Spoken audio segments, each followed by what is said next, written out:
ಈಗ ನಡೀತಾ ಇರುವಂತಹ ಉಪಚುನಾವಣೆ 2 ವಿಧಾನಸಭಾ ಕ್ಷೇತ್ರಗಳಲ್ಲಿ ರಂಗೇರ್ತಾ ಇದೆ. ಉಪಚುನಾವಣೆ ಕಾವು ಬಾಗಲಕೋಟೆ ದಾವಣಗೆರೆ ವಿಧಾನಸಭಾ ಉಪಚುನಾವಣೆಗೆ ಸಂಬಂಧಪಟ್ಟಂತೆ ಈ ಕ್ಷೇತ್ರದಲ್ಲಿ ಮೇಟಿ ಮತ್ತು ಶಾಮನೂರು ಕುಟುಂಬಕ್ಕೆ ಈಗ ಟಿಕೆಟ್ ಸಿಕ್ಕಿದೆ. ಕುಟುಂಬ ಈಗ ರಾಜಕೀಯ ಸಮರ್ಥಿಸಿಕೊಂಡಂತಹ ಸಚಿವ ಸತೀಶ್ ಜಾರಕಿಹೊಳಿ ಪಕ್ಷದ ನಿಷ್ಠಾವಂತ ಕಾರ್ಯಕರ್ತರು ಇದ್ದಾರೆ. ಆದರೆ ಪಕ್ಷಕ್ಕೆ ಚುನಾವಣೆ ಗೆಲ್ಲುವಲು ಮುಖ್ಯ.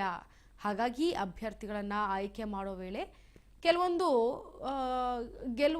ಗೊಂದಲಗಳು ಕೂಡ ಆಯಿತು. ಜೊತೆಗೆ ಗೆಲುವೊಂದು ಮಾನದಂಡ ಕುಟುಂಬ ರಾಜಕೀಯ ಬಿಜೆಪಿ ಹಾಗೆ ಜೆಡಿಎಸ್ನಲ್ಲೂ ಕೂಡ ಇದೆ. ಎಲ್ಲ ಪಕ್ಷದಲ್ಲೂ ಕುಟುಂಬ ರಾಜಕೀಯ ಇದ್ದೇ ಇದೆ. ಮಹಾರಾಷ್ಟ್ರದಲ್ಲಿ ಎಲ್ಲ ಪಕ್ಷದ ನಾಯಕರ ಮಕ್ಕಳೇ ಇದ್ದಾರೆ. ಪರೋಕ್ಷವಾಗಿ ಕುಟುಂಬ ರಾಜಕೀಯ ಅನಿವಾರ್ಯ ಅಂತ ಸತೀಶ್ ಹೇಳ್ತಾ ಇದ್ದಾರೆ. ಜೊತೆಗೆ ಬೆಳಗಾವಿಯಲ್ಲಿ ಸಚಿವ ಸತೀಶ್ ಜಾರಕಿಹೊಳಿ ಈ ರೀತಿಯಾಗಿ ಹೇಳಿಕೆ ಕೊಟ್ಟಿದ್ದಾರೆ.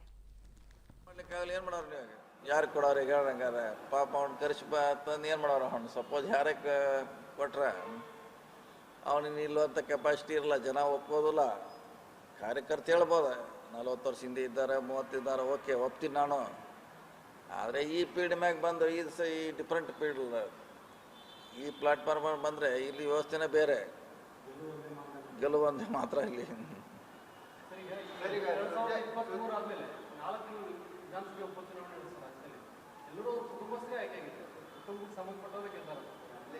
ಹೌದು,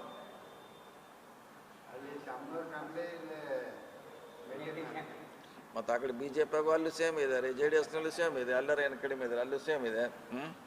ನಮ್ಮ ದೇಶ ಪರಿಸ್ಥಿತಿ ಇದೆ, BJPಲಿ ಅದೇ, JDSನಲ್ಲಿ ಇದೆ, ಇಡೀ ರಾಜ್ಯದ ತುಂಬ BJP ಪರಿಸ್ಥಿತಿ ಸೇಮ್ ಇದೆ, ಅದರಲ್ಲಿ ಏನು ಪ್ರಶ್ನೆ ಇಲ್ಲ. ಮಹಾರಾಷ್ಟ್ರದಾಗ ನೋಡ್ರೆ ಎಲ್ಲ ಮಕ್ಕಳು ಅದಾರೆ,